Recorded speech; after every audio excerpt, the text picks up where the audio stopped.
there! We're excited to be here with you. Last time we hung out, we had a frank discussion about what might be occupying your thoughts and mind currently, and what you anticipate when you meet new people and go new places. We hope your first approach will be to use your opened mind. It's easier to generalize people based on your preconceived notion of who or what they should be, but give yourself the opportunity to learn new things about others. It will increase your confidence and understanding of how you feel. How do you feel when you meet new people? Can you recognize feelings of anticipation, anxiety, maybe excitement? Do you sometimes feel jealous when you see others succeed? Do you get mad when others are being mistreated? In this lesson, we will be studying feelings. I am excited to review this with you and see what feelings you can identify. According to the Huffington Post, there are over 4,000 feelings listed in the English language. Feelings, emotions, and moods are individual and different, but the words are used interchangeably. Feelings are low-key supported, sustainable, and felt over a period of time, like an emotional state or a reaction. Here are some of feelings: anxious, happy, hopeful, resentful. Can you see how those type of feelings stay with you longer? Emotions are intense and temporary, not sustainable. Here are some emotions: enthusiasm, fear, and jealousy. Can you see how those emotions are more intense, but you don't feel them for very long? Okay, start taking notes if you'd like, and let's examine some of your feelings. How do you feel about the events in your life so far? Happy, hopeful, anxious, worried? Do you know what you are feeling today? Are those feelings different than the last time you watched our lessons? Are you thinking about yourself in a positive manner? By now you've had good and bad things happen to you. How do you feel about those things? Feelings and emotions need your direction and supervision because they are easily influenced and can change quickly. After all, it's all about you, so it's your job to identify the feelings or emotions you are experiencing. Tuning into yourself will give you a lot of good information, which I believe will lead you to a better understanding of yourself. Everyone feels frustrated, anxious, scared, jealous, or overwhelmed at times. You may feel sorry for yourself and spend a reasonable amount of time being sad or left out, but it's very important to learn to shake it off. Stay in tune with what you're feeling and stay in control. Don't stay hurt too long. Like the song says, shake it off. Keep an eye out for others who are hurting, because hurting people hurt people. Reach out to others with an encouraging word. You are unique, perfectly created, and the only one that can live your life. Don't let the fear of failure or rejection hold you back. You may feel immobilized or frozen right now, but take a step and move yourself in a positive direction. At any age, it's hard not to compare ourselves to others and care what people think. Negative things like loneliness, disappointment, jealousy, self-pity, and confusion are normal from time to time, but they can be a trap. A piece of advice: don't trust your negative feelings. Negative feelings can be dangerous to your health and happiness if you allow yourself to continuously think this way. Stop. Feel what you feel.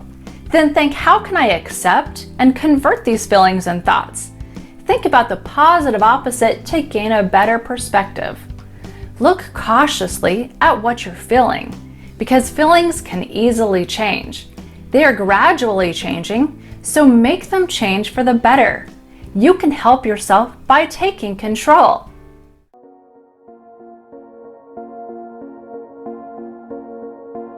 What are some common feelings that you and your friends feel together? It's important to look internally and externally. What kind of influence are your friends having on you? Do you think it's important to be aware of this? Now let's see if you know how other teens may feel. You begin to understand as a toddler that hitting another kid or taking their toy made that kid feel bad, and that made you feel uneasy or sad. You also probably got into trouble. Things like this have happened to you, so you know what it's like. This is called empathy. You know firsthand from experience how things like this made the other kid feel as well. This feeling of empathy is valuable because it's important to know how to relate to others and have empathy or sympathy in those kind of difficult situations. Babies grow up, and as a child, you've been growing up and are becoming a young adult. You are more responsible with your choices and actions. You are kinder, more patient, and perhaps not so demanding. By being understanding of others in their different situations, you can show more consideration and sympathy. I'm sure it's been good for you to learn to accept your own mistakes and difficult situations, not holding on to negative things or harboring a grudge. When you stop denying that you are actually at fault and admit, to yourself at least, about your wrongdoing, then this is adult-like behavior. This is how you continue to accomplish mental and emotional growth. Now you have an understanding of most everything, and you can do anything you want. You can flirt and make jokes. You can take care of yourself, dress for any occasion, help your teacher, parent, or friend. You know there's a very big world out there, and each step of your growth has been an accomplishment or a big moment. Now, your life just got a whole lot more serious. You're expected to have a lot of self-control and exercise that self-control. This is a whole new level of growth. You liked your safe world, even accepted it, knowing that others were running it for you and in control of you. Yet now, you're expected to do more, work around the house, wait patiently to be heard, seen, or appreciated for your efforts. You're expected to look after your younger brother and sisters, or maybe pets. You're expected to speak frankly about your problems or feelings, or things that you're not okay with. To express yourself and speak in a kind yet assertive way, having good manners and patience. You're expected to take care of other people's feelings, to be sensitive and caring. Basically, you're expected to have self-control almost all of the time now. Am I right? Do you see this happening to you since you've gotten older? Having self-control with your eating habits, cleanliness, good and bad words, good and bad thoughts, self-control with your actions at home toward your family members, at school while sitting quietly or participating as requested, self-control on the school grounds or anywhere being with teens, self-control in your neighborhood and in the streets with your bike or skateboard. This is somewhat discouraging. However, here's the good news. You get something in return. Along with the expectation of self-control, now you get more choices. Now you get to choose what you want. Wow! Do you see the connection there? You may have to wait, but you get to choose the direction you want.